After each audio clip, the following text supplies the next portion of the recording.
Okay, here we have a 91 Astrovan. We're going to go ahead and do some steering column work. This is one of our service vans. And this is the problem that we're having. As you can see, the Torx bolts are really loose.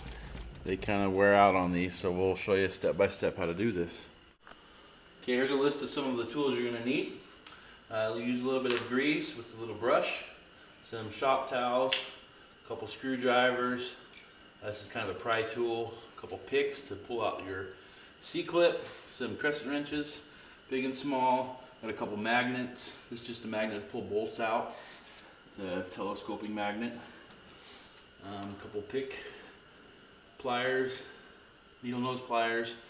You'll need an impact to install the steering wheel and to also remove it. An air blower for your gun to spray out clean out your system. You'll need this as well to put your pins back in. You'll need a T15 Torx, a T30, just a regular socket wrench. Here you have what's called an E-socket. You'll need this to tighten up the bolts that are loose. This right here is a special puller to pull out the pins in your tilt steering column. And then this right here is to release the pin in the pressure plate so you can pull the steering wheel housing apart, and then a steering wheel puller. And that's what you're going to need to do this job. Okay, our first step when getting ready to tackle this, just go ahead and remove this plate and just unhook your horn. We've already unhooked it. Inside here you'll notice there's a bolt, and we're just going to take our impact wrench and unloosen that. So we'll show you how to do it.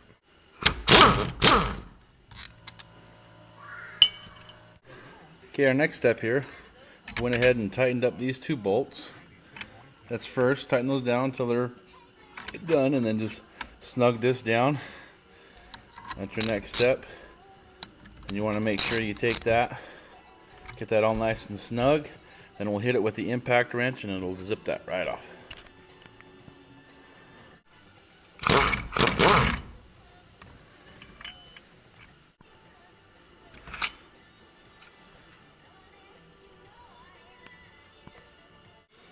Okay, here's our piece that we need to compress. So you just take your puller, thread that down just to where it stops. And make sure you have room for so you're out of the way of all that other stuff, your horn wire, and then just thread that down like that. Do this by hand, use your crescent wrench. Just do this by hand and it'll push that down so you can access that ring. Okay, here's your little clip. Just kind of work on it till you can get it out. Just kind of slide it up. Get it up, and then once you get it out of that hole right down here, then you can start releasing off the pressure. And once you've removed the clip, this should just come right off. Just like that. And then here's your horn canceling cam. Take that off. Now we're inside here. Okay, now our next step, you have 3 screws. You have one here, and one here. And this is your horn that goes over here to your blinker. So we'll go ahead and take those off. Alright, we have removed this screw. There's a screw back here, so you have to kind of turn that thing like that. There's a screw there, this screw, and the other one. So now we're just going to pull this out. This is our horn for our turn signal, so just pull that out, set that aside, and you also have one right here in your hazard, so we'll take that one out as well. Alright, now we've removed those screws. This is disconnected, your hazard switch is out, your 3 screws are out, so now we're just going to go ahead and pull this thing back. Just got to get yourself some play. You may have to unhook the wires from underneath if you don't have enough play, but just do that and get that out of your way. Okay, now that we've got the canceling cam out of the way, this is actually for your turn signal and your hazard. So now that we got that out of the way, next thing we need to remove is your key buzzer. There's 3 T30 bolts that have to come out. There's a T15 bolt here that removes, you pull that out, and then you can remove the ignition cylinder. So if you need to ever replace that, that's how you access it. And we'll go ahead and we'll remove these spring and also the retainer clip in here so that we can pull this thing out. Okay, now we're going to go ahead and remove our key buzzer. Now I've already unloosened all these bolts, so that's for your key cylinder. These are your 3 T30s. Pull all those out.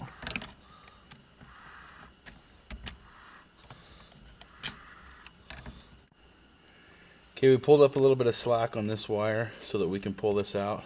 You gotta make sure you remove your tilt bar and your ignition switch. Then this will slide right out. Okay, on this we need to pull this out first, the spring, then we're gonna pull these 2 pins out. Just to pull this out, you gotta make sure that you have your column all the way up so that there's no pressure in it.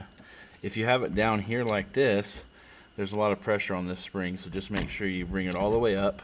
You can see how much play is in that. We're going to get all that fixed out. Just take some needle nose pliers, push it in and turn it out, and that'll come right out. Okay, here's our column here. I just wanted to kind of show you where our problem is. There's 4 of these bolts, but you can see how the column moves around the bolt. And these are what your problem is, and we're going to tighten those down. So we're going to pull this housing off right here. What we're going to do right now is we're going to remove these pins. There's one on this side, and then there's another one over here on this side. Adapter plate. This is actually a pivot pin tool. You can get this at Checker, or you can buy it at Macco Tools or whatever. Just take this and slide that in, thread it all the way in.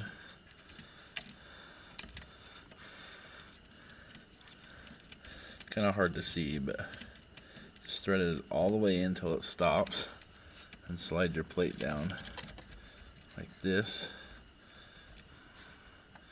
Lock that in place, and then just tighten this down and it'll pull it out.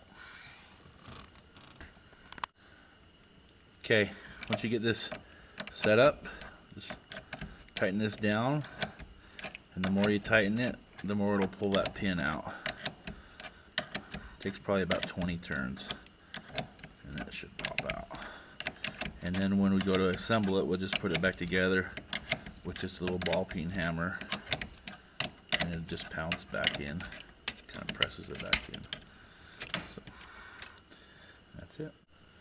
Okay, you have these little feet right here that hold your tilt bar. You have to put your tilt bar back in and just pull those down, and then this thing will just pop right out. It takes a little bit of work, but it'll come right out. Putting it back together, that's a different story.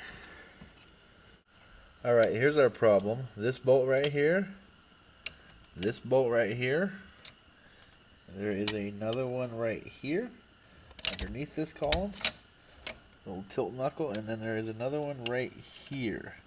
So what we're going to do is we're going to go ahead and pull them out one at a time, and we're going to put some red Loctite on them and then put them back in. I recommend doing them one at a time. If you pull all of them out at the same time, it's just hard to get it relined back up, but just do one at a time, Loctite them down and let them dry, and then put it back together. Alright, I've removed the first bolt. This is your Torx bolt, just so you can get a feel for what you're actually trying to get to. I'm trying to emphasize kind of how much of a pain in the neck those were to try to find the right socket for, so hopefully you can get kind of a visual of that and it's not too blurry. But that's what you need to get. So I'm just going to put some red Loctite on the tips and go ahead and put that back in, and we're going to put this thing back together.